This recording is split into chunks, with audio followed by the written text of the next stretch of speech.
Before we get into this week's Spike podcast, I just want to let you all know about the sponsor of this episode, AG1. We all want to stay healthy, but there's so much conflicting advice out there about how exactly we're supposed to do that. Taking care of yourself can sometimes feel like you need a PhD in nutrition just to get a handle on it. I used to feel that way too until I started using AG1. AG1 is a daily nutritional supplement that makes it unbelievably easy to keep on top of your health. Just one scoop contains 70 high-quality ingredients, all designed to meet your baseline nutritional needs. Lately, I've been enjoying drinking AG1 with my breakfast, and fitting it into my morning routine has been effortless. I just mix one scoop of AG1 powder with water, and in less than a minute, I have everything I need to crack on with the day. That's because AG1 contains a range of important high-impact ingredients. Folate and niacin have helped me drastically reduce tiredness and fatigue, and copper and chromium have helped me unlock all the important nutrients in the meals that I eat. But the most surprising benefit of AG1 is how much it's been supporting my immune system. Ingredients like vitamin C and zinc haven't just made me feel better day by day, but they've also made those colds and flus much rarer.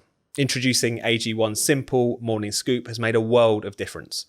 This might all sound too good to be true, but AG1 is one of the most trusted brands out there. It contains only the highest quality ingredients and adheres to the strictest manufacturing standards. That's why the likes of Olympians and F1 drivers trust their morning scoop. It really is that good for you. So, if you want to replace your multivitamins, why not start with AG1 today? Try AG1 and get a free 1-year supply of vitamin D and 5 free AG1 travel packs, all with your first subscription. Go to drinkag1.com/spiked. That's drinkag1.com/spiked to get started. Check it out. Hello and welcome back to the Spiked podcast. I'm Tom Slater, editor of Spiked, and I'm delighted to be joined in the studio today by Spiked columnist Inaya, Folarin, Iman. Hello. And also by Spiked columnist Whelan. Hi. Thanks for joining us. This is a kind of an election special, a snap response to the snap poll. It's been a really remarkable one. I mean, it's a historic win for the Labour Party. They're looking at a huge majority, about 412 seats, just shy of the 1997 landslide, but still an incredible turnaround when thinking where they were just 5 years ago. The Tory party currently down at 120 seats, which is their worst ever result by any metric. Absolutely incredible. We've also seen the Reform Party surge. We've seen sectarian voting. But let's start off, Inaya, with the Labour landslide, with the Labour victory. Obviously, on paper, it looks very good, but you start to dig into some of the numbers. There's remarkably low turnout. It looks like it's around 60%. Also, the vote share for Labour is 35%, which is significantly lower than even Jeremy Corbyn once got in 2017. What have you made of this this slightly mixed picture where you've got a sizable majority for Labour, but clearly little public enthusiasm for it at the same time? Yeah, absolutely. I mean, it's clearly just been the collapse of the Tory vote. And even if you see at many of the Labour front benches, there isn't this sense of historic shift and excitement, many of the electric feelings that we felt in 2019, because we recognised the significance of that particular vote. It's actually quite a muted atmosphere. And as you already alluded to, actually, if you dig down to some of these statistics, it paints a much more complicated picture. Keir Starmer got, as you mentioned, less share of the vote than Jeremy Corbyn in 2017. In terms of actual vote count, similarly, in 2019, their vote barely increased at all in England. One of the most significant shifts is in Scotland with the collapse of the SNP. And actually, their vote went down in Wales. So another interesting thing, I mean, Keir Starmer, I think he lost 10,000 votes, several thousand votes in his own constituency. Reform are, very much on the tail of the Labour Party as much as it is the Conservative Party, because everyone always thinks, oh, well, they're just taking votes from the Conservatives. But they're a huge challenger in many of the northern seats against Labour as well. And then, as we will come onto it, many of the things in relation to the independent candidates, like Greens and other people like Jeremy Corbyn, shows a much more complicated picture than what the headline stonking majority actually shows. And what do you think about that, Ella? Particularly, I suppose, the Labour piece of this. Do you think they are under any illusions as to how oddly thin their kind of support is in this election? I actually think they don't care. And I listened to an interview with Pat McFadden, top old Labour bod, very central to the Blair campaign, being interviewed this morning. And that was put to him that actually their vote share is comparable to Blair's post-Iraq vote share, so like bad, not good news, despite the fact that they have this big parliamentary majority. And he literally said, the thing that matters is the seats you win. And he was pushed and said, well, hang on a minute, aren't you going to, isn't it something to sort of think about, the fact that, that there might not be a lot of popular support necessarily. And he just, it was the arrogance in his voice of just saying, we don't care. And I think that was what also characterised Keir Starmer's sort of electoral campaign, which was that this is about winning the power, parliamentary power. It isn't necessarily about winning popular support. And obviously we know that Starmer and Labour's managerial approach is not got a great amount of interest in, certainly not in populism, but in any kind of sense of grassroots surge. They know that they don't have that because their vote is split various ways. People are on the left are annoyed with them in Gaza, people others are annoyed with them about the women issue. There's the Greens part of their party are annoyed with them. So it's complicated, but their response to that is to just say, so we won. And I thought that was really telling when I heard Pat McFadden say that this morning. And of course, first past the post, we know it has all these kind of dysfunctions. You play the system that you're dealt. It does seem like this strategy they've had of trying to really focus their energies on the seats where they need to win, rather than with Jeremy Corbyn, they were just piling up votes in places that they really didn't need them. But at the same time, call me old-fashioned, but getting elected shouldn't just be about, gaming the system in such a way that produces the right amount of seats. It should be about getting a democratic endorsement for a particular programme, which is clearly not existent in this particular moment. If you listen to all the commentators this morning, there's everybody saying this. What a wonderful day for democracy! What a fantastic thing voting is, and everybody's being really boosterish about it. And in his sort of not resignation speech, he hasn't quite done that yet, but in his acceptance of failure speech, Rishi Sunak said something like, and I think what's really important to note is that we've had a peaceful transfer of power. You're like, well, hang on a minute, is there some kind of like Tory rioters that I didn't know maybe about? Alistair Campbell would have taken up arms if something had gone wrong. But actually, if you're being sort of truthful, of course we've had a free and fair election, but if you're being truthful about the state of democracy, we've got this problem with the vote share. We've got this issue of the fact that, like as you and I said, this is more a sort of an election of disgust and of revulsion and of sacking off than it is getting in. And there's very little excitement even within the Labour camp on the kind of grassroots level. And, not even acknowledging that that's kind of an issue, and that the sort of the tone of the day is voter disillusionment rather than real excitement. And the fact that everybody's just glossing over that makes me really annoyed.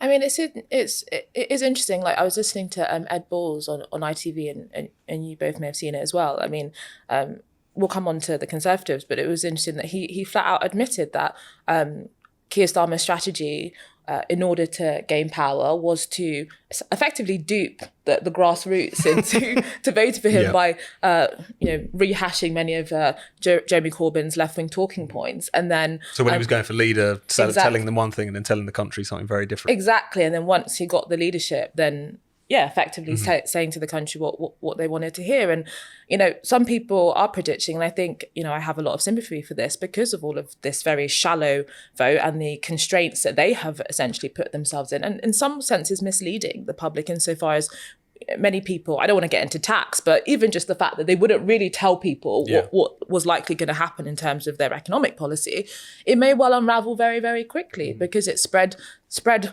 wide but very shallow.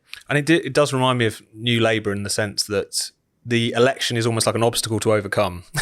And then you set about doing the programme that you might not have told them about in the first place. A lot of the big New Labour reforms obviously weren't really in the manifesto or were kind of just vaguely hinted at. Similarly, some of the really significant cultural things, certainly that Keir Starmer wants to do, the Race Equality Act, even down to the plans that are in the offing for the union and devolution, really radical and quite damaging stuff in some respects. 16-year-olds voting. 16-year-olds, of course, that's been a bit more upfront, but a lot of these other things haven't really received any scrutiny at all. And it does kind of seem like, you get elected by any kind of cynical means necessary, and then you just set about imposing policies regardless of how popular they are. But while we're talking about things being unpopular, we should talk about the Conservatives, definitely. Inaya, what would you put their failure, and it is a historic failure, down to at this particular election? I mean, the more prosaic answer is the fact that not only has Rishi Sunak had a terrible go of it, but also we've seen reform really mount a really significant incursion into electoral politics, starting from more or less nowhere, and with Farage throwing his hat into the ring, getting to the point where they're on about 14% of the vote. They are going to get these 4 seats. They have been eating into Tory vote shares, so allowing Labour to sneak through. But if you had to pin it on something broader, I guess, some sort of bigger failing on their part, what do you think has delivered this defeat for the Conservatives? Well, I think it is, similar to the 2019 situation, that realignment, as many people, describe it, that was really trying to reinvigorate democracy, to transform our economic model, to make sure that it works in the interest of a much broader range of people, i.e., levelling up, and that deeper transformative vision for society was never really met up to, and I think it is sad that some of the commentators that have come to the fore from the bigwigs in the Conservative Party already, as you would expect, they're saying, "Oh, this is because they, have tacked too much to the right," and that. Oh, actually, I think Sophie Ridge on Sky News even said that. It's they focus too much on the red wall. Mm-hmm. Like it is just fascinating, this analysis that actually on many of the key things that won them the vote in 2019 were not delivered on, and regardless of what people's views on immigration, that was a very key aspect for a lot of voters, and that has been totally disregarded. Mm-hmm. So I think in terms of that realignment, I still think that's a big issue, because that's what Nigel Farage is now speaking to. Mm-hmm. So clearly that tapping into that is still necessary for them to succeed. And I don't buy into this idea that there can't be a coalition between the red walls and the so-called blue wall. Actually, a vision that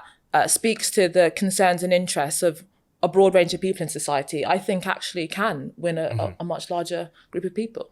I think it has to be the B word, Brexit, because, we did a lot of work at Spiked trying to explain, even to some quite hardline Brexiters, the folly in treating Brexit as a policy issue to just be sort of completed and shelved and like have the tick in the box of Brexit.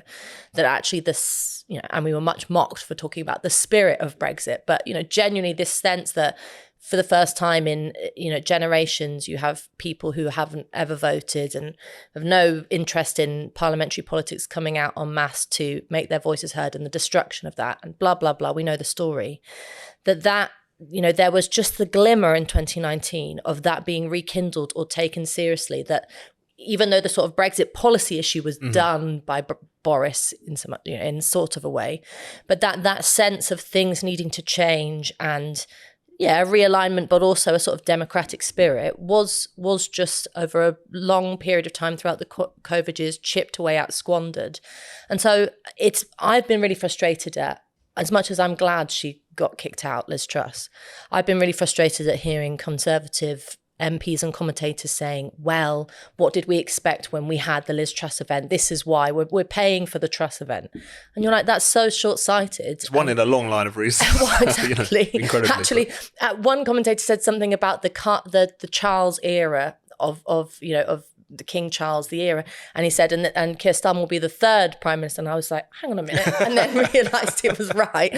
But I sometimes forget Liz Truss was Prime Minister. Well, I could go days without remembering that. And a lettuce or whatever the joke was. But I don't think there has been one event, or even that it was that Rishi Sunak was crap. All those things are true. It's just this long process of people having a moment in 2016, 2017, where you think something could happen here, and that just dissipating. Yeah. And I think the low turnout, the fact that there hasn't been this massive shift from Tory to Labour, all of that speaks to people just retreating. And that is a bad thing for those of us who are interested in politics. But I'm not going to blame those people for staying at home, because I felt the same. And where they're not retreating, where that Brexit coalition is asserting itself, is via the reform vote. That is the sort of Brexit spirit coming back to haunt the Conservatives, if I'm not labouring the metaphor too much. But that was really striking. I mean, if you look at the 4 seats that they won, I mean, certainly Clacton, I mean, it was about a 70% Leave vote. It's also a place with a lot of economic problems. It's got the most impoverished community in the country. In Jaywick is in Clacton, in that constituency, where Richard Tice has won, Boston, Skegness, kind of very similar profile, very high Leave vote, but also a lot of economic issues, a sort of reminder that those voters haven't given up, not just on the Brexit question, Inaya, but also that sense that they should have a seat at the table. I mean, do you think reform of got an opportunity now to really capitalise on this? Because on top of those 4 seats, they've obviously got a significant vote share, but also they came second in almost 100 seats. So it's a significant marker that they put down here. Yeah, and I actually, interestingly, I do think Nigel is shifting on this, Nigel Farage. I mean, he has, even though he for the last few years, he has been known as almost a Thatcherite, essentially, that is an economic libertarian, and that's. There was the Singapore-on-Thames narrative that people like Richard Tice forwarded during Brexit. But actually listening to him, interestingly, over the last few weeks in this campaign, he has been talking differently. And even if people disagree on the specific policies, for example, when it came to the 2-child benefit cap, his argument was that actually we do need to support families. He talked about helping people to, have more children, and I listened to him on a podcast recently, and he talked about, the atomization of liberalism. So I'm wondering who's kind of, speaking to Nigel Farage in his ear, but it's interesting that he's clearly seeing that, that the voters that he needs to tap into in this election are speaking to something much deeper and much more transformative. And Nigel has obviously represented that, that the Brexit vote in many ways for a lot of people for a number of years. But I think reform will need to have that philosophical depth and tap into that real sense if they are going to turn this into something even more powerful for 2019, which is, I think, already what they're talking about, 2029. This episode of the Spike podcast is brought to you by Shopify. One of the best ways to become truly independent is to start your own business. But breaking free from that pesky 9 to 5 is always easier said than done. Luckily, there's a way to make the jump simple, and it sounds like this. Yes, that's the sound of another sale on Shopify, the innovative, all-in-one commerce platform that helps you become your own boss. Shopify supports aspiring business owners like you across the globe. Whether you trade in fair trade coffee or artisan toffee, Shopify can streamline how you sell your goods both in-store and online. Getting your business off the ground has never been this easy. Shopify brings your entire business under a single online hub. That might sound technical, but in practice, it just means all of your everyday tasks, from managing goods to taking payments, can be organized from one simple dashboard. Shopify also launches your business on those all-important social media marketplaces, from TikTok to Instagram. So whoever you're trying to reach, Shopify will help you connect with them. Don't worry about losing control of your company either. Shopify's extensive tools help you constantly update and refine your image without you needing to become a graphic designer. And Shopify's business courses will help you shape your business in whatever way you like. Big or small, global or local, Shopify will help you grow your business and thrive. Sign up for a £1 per month trial period at shopify.co.uk/spiked. That's shopify.co.uk/spiked to take your business to the next level. That's shopify.co.uk/spiked. And I think also if you just reflect on, in some ways, how disastrous Reform's electoral campaign was in terms of embarrassments around vetting, maybe in some ways understandable, but also unacceptable organisation of a kind of political party and the shallowness of a lot of the policies. The fact that they still have been so successful, maybe you'll put down to desperation and voters needing to have some kind of outlet when they're frustrated at everyone else. But I think it's more the fact that there is, they do speak to that Brexit spirit, but also a bit like what you were saying, Inaya, in some of the debates, Farage has been capitalising on what would have traditionally have been Labour's sort of ground of saying, well, of course we need loads more doctors. And things very normal, sensible things like, well, no, I don't just want to do a sort of, I don't just want private healthcare and to sack off the NHS. I want to reform it and all the rest of it. And he hasn't become the sort of the far right goblin that the others have tried to paint him as. And he's in every single debate he has won by a country mile. He comes across as normal, sensible, honest. Richard Tice I'm not so much of a fan of, and Lee Anderson, the less said about him the better. But I think that there's this, people don't want the more of the same in terms of the Conservatives of the Labour Party. I mean, Labour's whole identity is more of the same from the Labour standpoint. It's just let's continue the sort of Blair years in this very strong and steady and stagnant way. I think there's, I don't want to necessarily say that it's some kind of authentic working class pushback and reform, but certainly in places like Jaywick or that is, I don't know how you could describe it otherwise. And it's the only thing that's keeping me going in this rather dull and expected election night, is that those kind of glimmers of hope for the future, of this being quite a weird parliament, if you think about it. You've got to, reform, okay, the Greens, not so excited about them. Independents, not so excited by them. But this kind of, there's a real mishmash, actually, despite the Labour majority.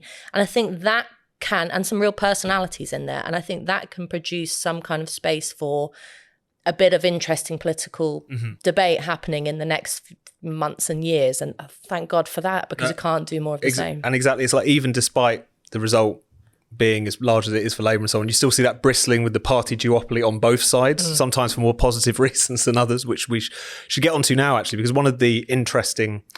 some of the interesting upsets for Labour over the course of the past 24 hours have been where even some of their leading politicians were turfed out.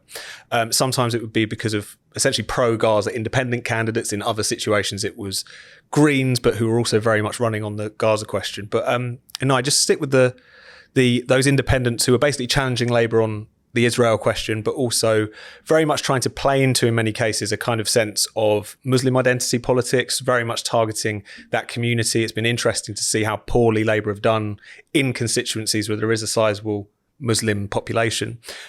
Is this something that is depressingly looking like it's going to become a feature of British politics, this very kind of sectarian, sectional approach to trying to get yourself elected?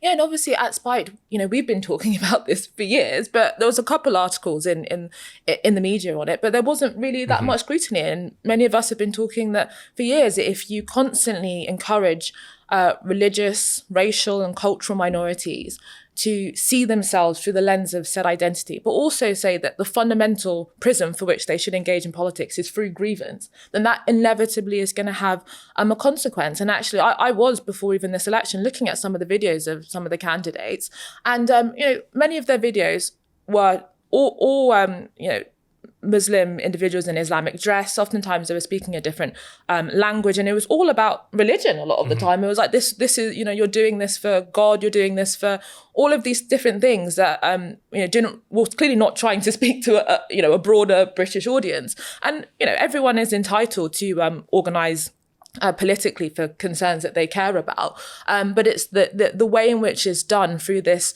identitarian lens, which has very much been encouraged by our institutions. And the tragedy of it as well is that I feel a lot of Muslim voters are being let down. When it came to the issue of the Israel-Palestine conflict, really in the election, the Labour Party have chosen to avoid it and really created a vacuum for all of these other individuals to have these very absolutist views. They could have made a passionate case about actually, why, if they wanted to support Israel, they should do that. And this is the best way to get peace in this particular scenario. But rather than do that, they either cowered, or we saw Angela Rayner going to a mosque and exaggerating the things that she was doing for the Muslim community in order to appeal to them in a very religious lens.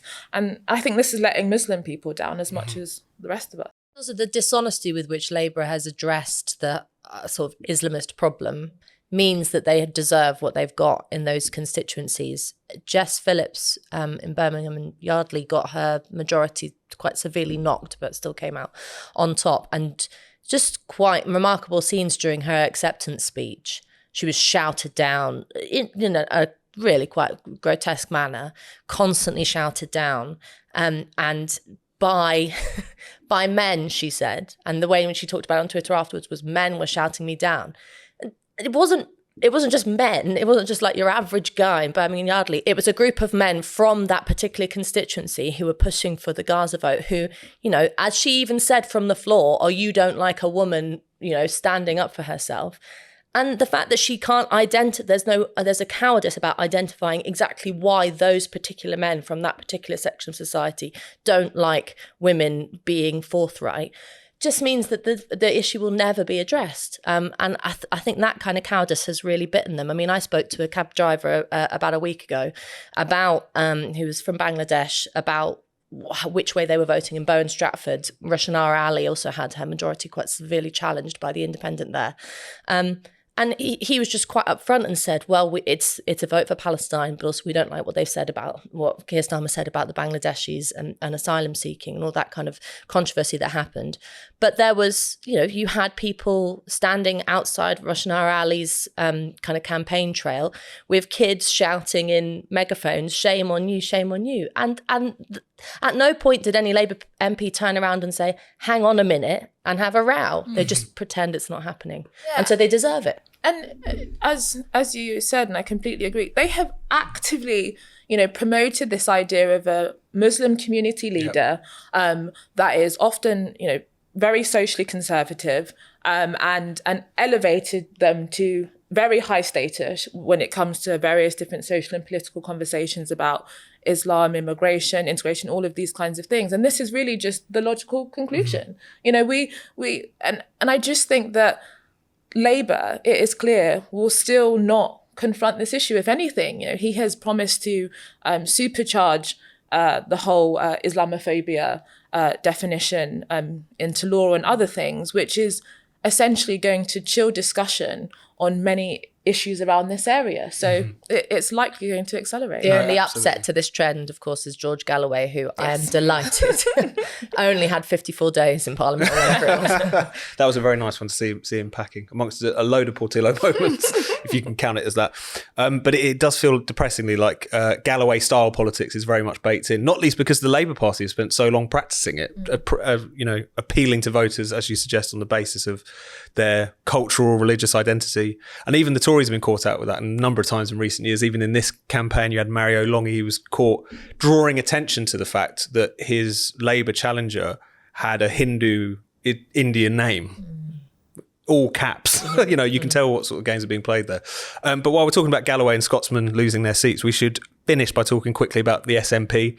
As you were saying, Inaya, Scotland was the one area where we really saw a surge for Labour, something like 17 points. And that has been almost completely at the expense of the SNP, which has been hegemonic in Scotland for so long, but has really suffered a complete collapse there. We haven't got much time to talk about this, and obviously it's a bit depressing that this had to come at the cost of Labour seats. But what are both your take on it, Inaya? Yeah, I mean, that's one positive thing that we can see. I mean, the record of the SNP, even within the devolved Scottish Parliament, really speaks for itself. Pretty much every metric has been a disaster for them politically. But also, they're not really even a believer in independence. They don't actually believe in sovereignty. They despise Brexit venomously. They're quite happy to cede sovereignty to a much less accountable body like the European Union. And much of their politics was just based off of quite infantile, anti-Tory, anti-Brexit rhetoric, in a way that is good that the SNP are being decimated by the Labour Party. But the tragedy is that much of Labour's success is actually based off of their victory in Scotland, when in Wales and England it's not been the same. It is complicated, isn't it? Because I was listening to Joanna Cherry this morning being asked why this had happened, and she wouldn't touch the gender issue. I mean, this is Joanna Cherry, and she wouldn't mention it. And I was thinking, well, surely that was a big deal.